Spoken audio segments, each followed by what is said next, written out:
What is going on, YouTube? It's your friend Anonymous Bosk coming back at you with another video. And we're getting into it. The Star Fox Part 4, baby. It's been such a fun series so far, and in this part of the book, it definitely takes a more of an adventure turn and an unexpected one at that. So it was really fun and an interesting journey that we take with Gunnar Heim and company on this one. So a little bit of what's been going on in the past. The Star Fox is getting nucleics, kind of nuclear weapons added from the Starny kind of people on the Star Fox, which is on the outskirts of their planet. They're getting this work done, and Uthug is a Naxian or Naxaw alien, and he's got a really horrible odor, and he kind of talks funny, but he's still really smart. He's often criticized for stating the obvious, but even still, he's strong, he's smart, he's loyal to Gunnar and the crew, and he's a very important part of the Star Fox crew. When they had to blast into hyperspeed, Uthug was the one who kind of made that happen, and he's an integral part of the crew. Um, so what's happening is Star Fox has been equipped with the weapons, but they want to go on this mission down to the surface of Starn, which is kind of like Saturn, but the A and the T are switched, so Starn. And I keep on going back to read it, and it's like I keep reading it as Saturn when I've been reading other books, and I'm like, oh no, wait, it's Starn. It keeps on messing with me. But so there's this mission to go down to the surface of Starn, and just I'm not sure exactly what the reason is, but it's decided that Gunner, Greg Kumundez. I'm butchering his name, but I'm just gonna go ahead and call him Greg, because I can't pronounce his last name. But he's a Greek member of the crew who's like very knowledgeable about Starn, and he comes to kind of be a translator for them and to kind of like be along on the journey. So it's going to be Gunnar, Greg, Uthug, who's the Naxon, Vadaz, who's my boy, who I would want to be if I was in the story. He's a minstrel, always singing, and he's really a smart guy too. And they're also going to bring along Jocelyn and Dr. Bragdon, um, because they're on like a scientific mission. So what happened is when they were getting their weapons put on the Fox, all of a sudden in the system, another human ship came that they weren't expecting, and they kind of got scared and paranoid, and they were ready. They had their guns ready. They were like, all right, well, if we need to fight them, we might need to fight them because a lot of humans are hostile um, towards towards Gunner's cause. And but he finds out that they're just a group of scientists led by this Dr. Bragdon, and also on board is Jocelyn, who Gunner knew some time ago, and it's sort of implied that he had had some sort of romance with her. Maybe he had an affair with her or something, but it's suggested that they are, you know, they kind of have some kind of chemistry or some kind of history, but also some kind of romance thing. So at the last chapter the of our last reading, which was chapter 2 of this section of the book, which is called Arsenal Port. So chapter 2 of Arsenal Port, which was the last chapter of our last reading. They're kind of getting cozy, and they're drinking. You know, she was able to get him scotch, and she was drinking and then playing the flute for him, and they were kind of getting um, romantic, sort of, and that is where our last reading left off. And this one starts with this new news about a mission to go down to Starn. And so so they all get on the ship, and they're on their way, and Gunnar tells us a little bit about what the Starnai, the aliens on Starn, are like. And I just thought that some of those passages were really were interesting. And let me just find them real quick.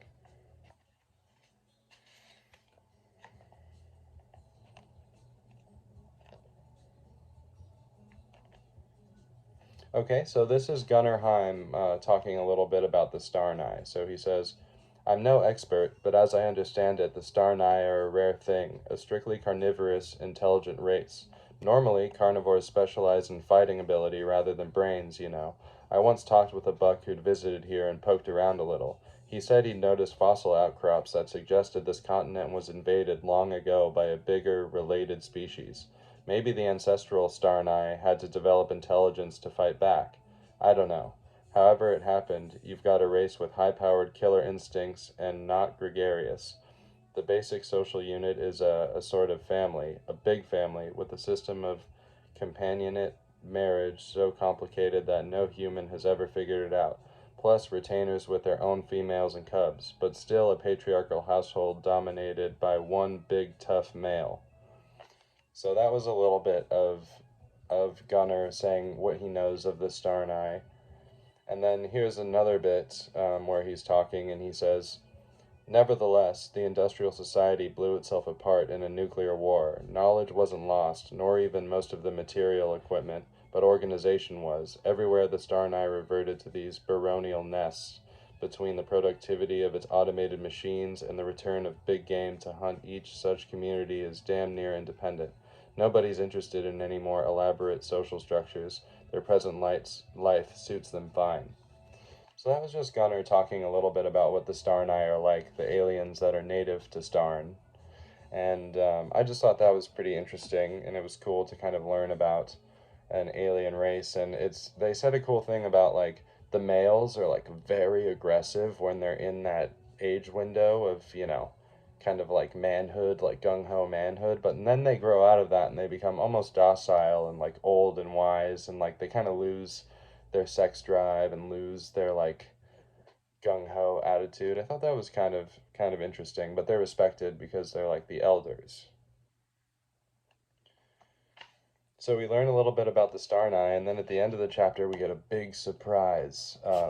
Our boy Greg, who's the Greek translator, who's along on this little caper, um, gets a gun pulled on him by Bragdon when he kind of is suspicious about where the ship is going. He's like, "Oh, we're supposed to be 500 kilometers south of here. What are we doing here?" And Bragdon kind of pulls a gun on him. He's like, "All right, now your plan's up," and and so that's like not really a surprise too much. We find out that Jocelyn and Bragdon are both with sort of the peacemongers, like with the um, party that is sort of opposed to Gunner's mission and opposed to like causing any waves. And so they land on the ground, and Bragdon makes it so the ship kind of, after they get out, of course, he makes it so the ship kind of self-destructs, and his plan is that people from the Fox are going to like start getting worried and go looking for them and see that the ship's wreckage and be like, "Oh, well, they must have died." But the real plan is for all of them to stay there because they have another ship that's going to come pick them up, and then they're going to take them back to Earth. And they say that they're not going to charge Gunner and company with any crimes or anything like that, but they just want them to go back to Earth and stay. And kind of because the Fox has been armed with nuclear weapons, it won't be allowed anywhere near Earth, so there's no way that Gunner can get back to his ship. That's sort of the hypothesis of Dr. Bragdon, who we kind of find out on the ship ride over that he's not really that smart. Like he doesn't really know anything, so that's a little bit of a giveaway because he's not really a scientist. He was just posing as a scientist. He's not a doctor either. He's a freaking fraud and a phony, and he was sent.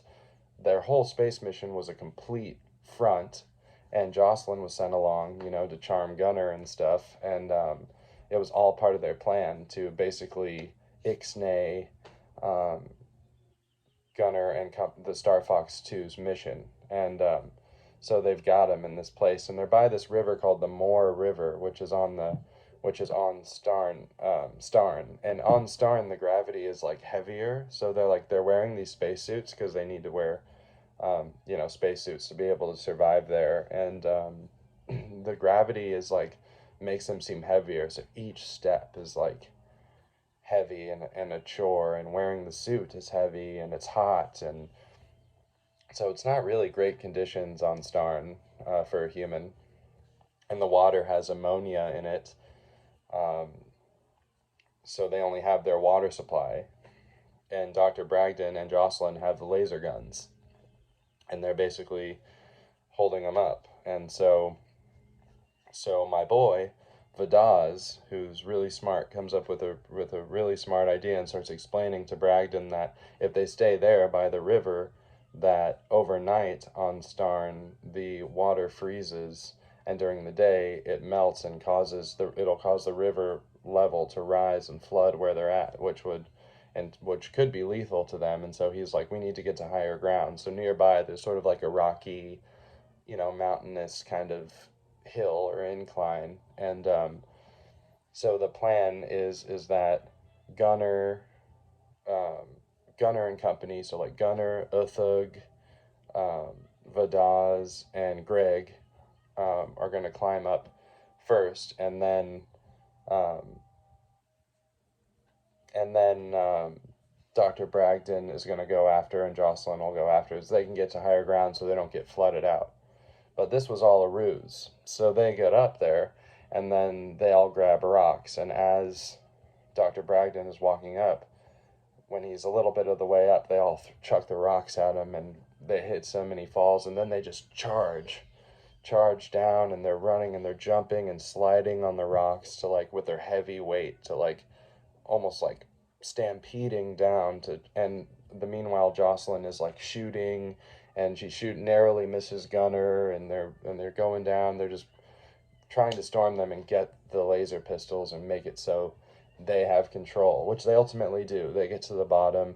Vadaz gets the laser pistol from Bragdon, but Greg Kumandez, our boy, our Greek friend who was along to be the translator, ended up getting shot and killed by Bragdon. But Gunner gets the gun from Jocelyn. Vadaz gets the gun from Bragdon, and they gain control of the situation. And they say, hey, we're not going to stay here and wait for your ship to come and take us back to Earth and fail our let our Star Fox mission down altogether. So they decide that they're going to press on through Starn, and they're going to keep on walking and walking and walking until some kind of patrol ships or some kind of ships will pick them up and rescue them. That's sort of the plan.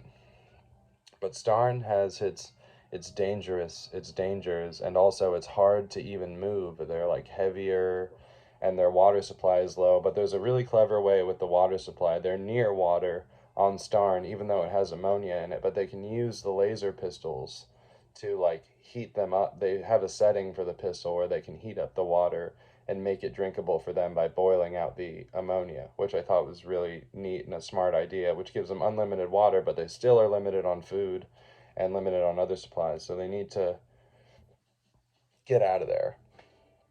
So they start journeying along, and then a part happens that I really like where Vadaz starts singing a song. He sings a few songs, and it kind of helps the mood of everyone, like push them along, and makes their load, seem a little bit more bearable because he's singing and they're trying to join along in the choruses.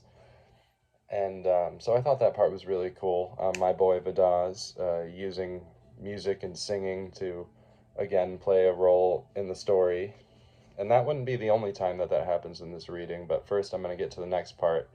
They they come to a spot where there's like this forest and it's really dense foliage, and luckily Gunner has a machete, so they all kind of take turns, but Gunner goes first, and he's like chopping and whacking and getting them through, and they're kind of moving slowly. But then they start finding out that this forest actually kind of has sentience, and it starts attacking them. It starts like grabbing Jocelyn, and like it starts like, and it's walking as well. Like the forest walks around the same pace that a person walks, but it never gets tired. And so they kind of have this battle like within the forest that's like kind of trying to attack them. And Vadaz almost wants to give up. Jocelyn wants to give up. Bragdon almost wants to give up, but they make it. They get through, and they get through to the other side, and they're exhausted and tired, but they keep on pressing forward. And the next thing that they've kind of spoken about a little bit is this like death machine. It's like the silver machine that's like been there for a long time, and anything that it sees and senses it tries to destroy. I want to try to figure out what the name of the machine is. Um,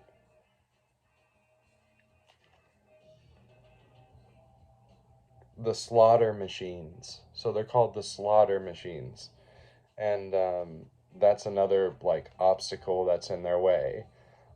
So as they keep going, they spot a slaughter machine, and it kind of turns into like they're running from the slaughter machine, and everyone's tired, everyone's exhausted. It seems like there's going to be no way out, and the slaughter machine does its namesake and it slaughters. Luckily, it slaughters Bragdon, Dr. Bragdon, who definitely was the character that I was down to see go. He is a double crosser, and so it the slaughter machine, they get past it and they make it through. They don't destroy it, but they just kind of get get by it. And there's one part where they're sort of in the water and they're kind of waiting in the water and not moving, and the machine like can't sense them for some reason. So that was kind of a smart move. I believe that was Uthug's idea to for them to go there to give them a rest, and that the slaughter machine couldn't sense them anymore. But it turns out in the end that Bragdon is killed, and they press on, and their hope is really wearing thin. Like it's looking like they're gonna die here. Like they haven't seen any ships, they haven't seen anything, and it gets to the point where Jocelyn gives up, and she's just gonna lay there and sort of just be like, you know what, we're gonna die, just accept defeat. And Gunnar stays with her. He doesn't want to leave her, and so he stays with her while Uthug and um, Vadaz. So out of the six that originally were here, only four are left, and Vadaz and Uthug keep going. And by the grace of God, there's a ship that comes and sees Gunnar, and he yells with all of his might. You know, he yells, and the ship sees them and picks them up, and they get saved. And it gets to the last part of this part of the book, which is called Arsenal Port. It gets to the last part of this phase of the book, which is phase two, and they're sort of in the ship, and in like a medical kind of area or wherever, like a resting place. And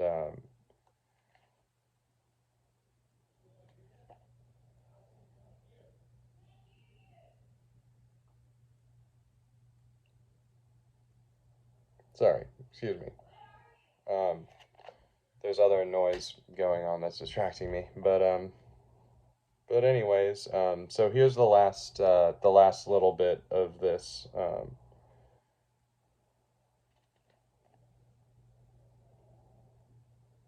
So this is a conversation between Gunnar and Jocelyn, and it says, "She rallied. You've outgrown believing in permanent infatuation, haven't you? We understand that really matters between two people.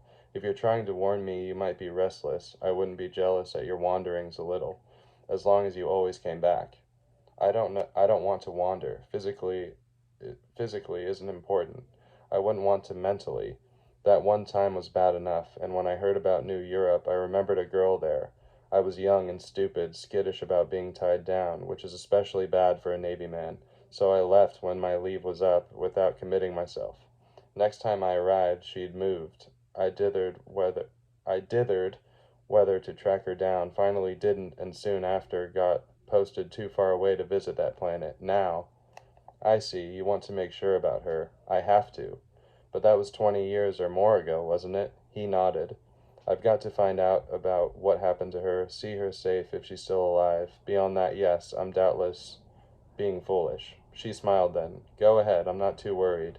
He rose. I must leave now. Neither of us is in any shape for emotional scenes. Yes, I'll wait, darling. Better not. Not seriously, anyhow. Hell alone knows what'll happen to me. I might not return at all. Gunner, she cried, as if he had struck her. Never say that. He jollied her as best he could and kissed her farewell and departed, while his pilot flitted him the short way back to the yacht. He looked out. A flock of Starneye hunters was taking off. Sunlight flared across their weapons. The turmoil in him changed towards eagerness to be away, to sail his ship again, as he watched those dragon shapes mount into the sky. So that's the very end of it, where he's like, all right, here we go. Now I'm gonna go on my mission, which is, it seems like it's leading to New Europe. And there's a woman there who he's mentioned before. He asked Vadaz when he first met him about this woman, and Vadaz said he'd never heard of her. But part 3 is called Admiralty. So for the next reading on mine, it starts on page 161. So I pretty much want to cut it right in half. So let me look. So it goes to page 247. So let's see, 161. So let's go to chapter...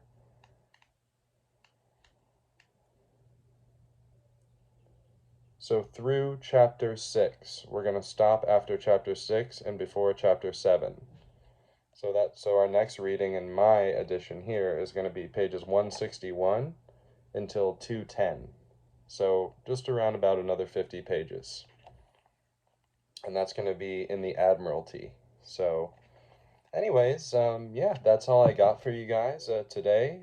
I've been really enjoying the Star Fox. It took me on a very unexpected direction where life was sort of, in danger and things were, really kind of escalating the intensity of the whole mission. And I can't wait to see what happens next in Admiralty. And pretty soon, too, probably next week, spoiler alert, I've gotten all of the magazines, let's see if I have one here. Fantasy and science fiction magazines. This isn't one of them, but it's this same type of magazine that from 1965 that has the original stories of Star Fox in it. So all 3 of the installments were originally written and in the pulp, which is this magazine here, Fantasy and Science Fiction. So probably next week I'll show you guys those issues as well with the book club. Anyway, so if you have any thoughts or any opinions or anything at all that you want to say, go ahead and leave a comment down there. And with that being said, thank you very much. Love you guys, and hope you have a killer rest of your week. Peace.